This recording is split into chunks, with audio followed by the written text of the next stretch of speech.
अरे यार, इतक्या सकाळी कोण फोन करतंय? झोपेतच बडबडत मी फोन सायलेंट करून पुन्हा झोपी गेलो. काही वेळानंतर मला जाग आली तसे मी लगेच माझा मोबाईल पाहिला. माझ्या मित्राचे म्हणजेच शिवमचे 4-5 मिस कॉल आले होते. तो सहसा असा फोन करत नाही, पण काहीतरी अर्जंट असावं म्हणून मी पटकन त्याला कॉल बॅक केला आणि कळालं की माझा नेट पॅकच संपलाय. माझ्या बाबतीत नेहमी असेच घडते. नेमका आताच मंथली पॅक संपायचा होता. मी उठून धावतच जाऊन घरातल्या लँडलाईनवरून शिवमला कॉल लावला. मी काही बोलणार तोच तो म्हणाला, हरेश, लवकर आपल्या स्टँडवर ये, MGM हॉस्पिटलला जायचंय. ते नाव ऐकून शरीरातून विजेची लहर जावी अशी क्षणिक भीती निर्माण झाली. तुम्हाला वाटेल, हॉस्पिटलचे नाव ऐकून घाबरण्यासारखे काय आहे, पण गेल्या काही दिवसात जे काही घडत होतं आणि ऐकायला मिळत होतं त्यावरून भीती वाटणं साहजिक होतं. काही महिन्यांपासून त्या हॉस्पिटलमध्ये असणाऱ्या बऱ्याच माणसांचा मृत्यू झाला होता. कारण काहीही असले तरी मृत्यू झालेल्या माणसाची छाती फाडलेली असायची आणि त्याचे हृदय नसायचे. अजूनही कळले नव्हते की कोण हे करतंय. तिथल्या काही लोकांच्या म्हणण्यानुसार त्या परिसरात एक अमानवीय शक्ती आहे, जिला माणसाच्या हृदयाची चटक लागली आहे आणि तीच शक्ती हे सगळं करतीये. पण माझ्यासारख्या विज्ञान शाखेत शिकणाऱ्या विद्यार्थ्याचा या सगळ्यावर विश्वास ठेवणे अशक्यच होतं. म्हणून मी सुद्धा त्यांना अफवा समजत होतो. पण तरीही कुठेतरी मनात शंकेची पालचूक चुकते ना, तसंच काहीसं होत होतं. मी पटकन कशीबशी तयारी करून स्टँडवर पोहोचलो. शिवम माझी वाट पाहत थांबला होता. आम्ही तडक हॉस्पिटलला गेलो. आम्ही इथे का आलोय हे मला अजून पण माहिती नव्हतं. शेवटी न राहून मी शिवमला हळूच बाजूला नेऊन विचारलं. त्याने सांगितलं की आमचाच दुसरा मित्र आदित्य याचा अपघात झालाय. अजून तो शुद्धीवर आला नाहीये. माझे लक्ष समोर गेले. त्याचे आईवडील तिथेच बसून खूप रडत होते. मी त्यांना धीर देत शांत केले.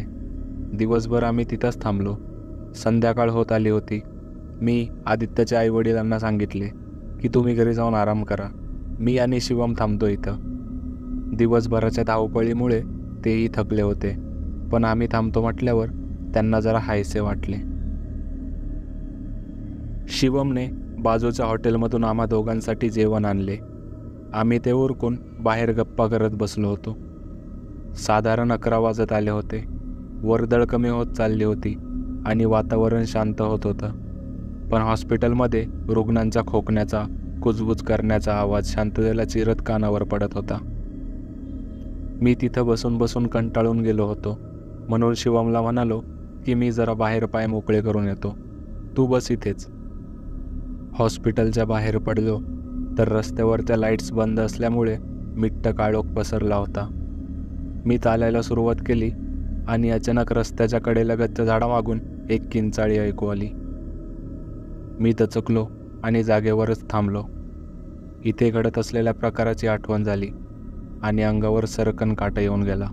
मी कसलाही विचार न करता मागे वळालो आणि हॉस्पिटलमध्ये आलो. मी आणि शिवम आदित्यच्या शेजारी बसून होतो. बोलता बोलता शिवम झोपला, पण झालेल्या प्रकारामुळे माझी झोप उडाली होती.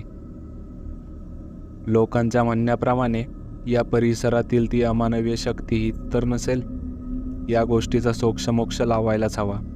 मी घड्याळात पाहिले तर 1 वाजून गेला होता. मी हॉस्पिटलच्या वॉचमॅनला घेऊन पुन्हा त्याच ठिकाणी आलो. मी त्याला त्या झाडाकडे खुलवून म्हणालो, हे बघा, हेच ते झाड. इथूनच मला एक किंचाळी ऐकू आली होती. माहीत नाही नक्की काय प्रकार आहे. इतके बोलून मी मागे वळलो तर मागे कोणीच नव्हते.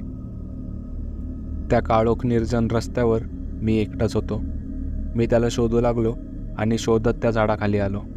त्या झाडावरून कसलासा आवाज आला म्हणून मी वर पाहिले आणि माझी बोबडीच वळली. भीतीने माझे हातपाय थंड पडले. तोंडातून एक शब्दही फुटत नव्हता. त्या झाडावर एक बाई बसली होती. तिच्या तोंडातून रक्ताची लाळ सांडत होती. संपूर्ण चेहरा फाटलेला होता. तिचं शरीर जळालेलं होतं आणि जागोजागी कापलेलं. हातांची नखं लांबलचक एखाद्या धारदार सुरीसारखी भासत होती. ती बाई त्या झाडाच्या फांदीवर एका माणसाच्या छातीवर बसली होती. काहीतरी खात होती, कदाचित त्याचं हृदय. मी दबक्या पावलांनी मागे सरकलो, जेणेकरून माझी चाहूल तिला जाणवू नये.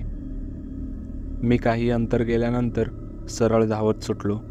समोर हॉस्पिटलचे गेट दिसत होते, पण तितक्यातच मला ठेच लागली आणि मी खाली पडलो.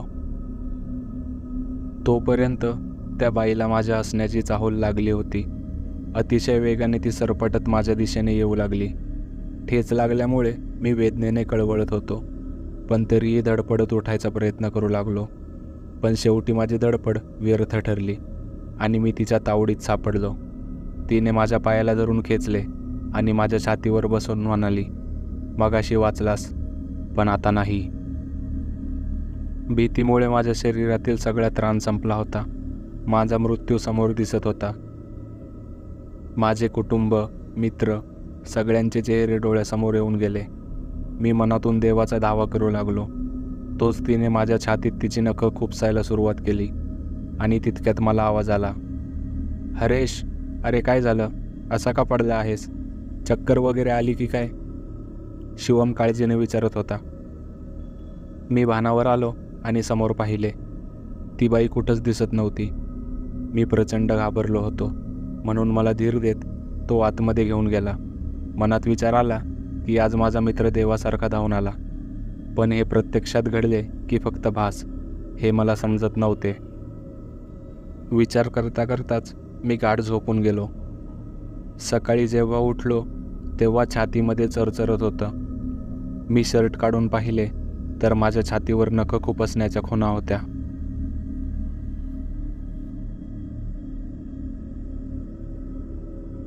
जर तुम्हाला ही कथा आवडली असेल तर लाईक आणि कॉमेंट करून कळवा आणि आपल्या मित्र किंवा फॅमिलीमध्ये सुद्धा शेअर करा.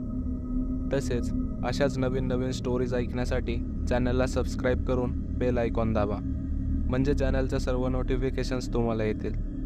आणि आपले काही अनुभव किंवा स्टोरीज आम्हाला कळवायचे असतील तर डिस्क्रिप्शनमध्ये दिलेल्या मेलवर तुम्ही पाठवू शकता.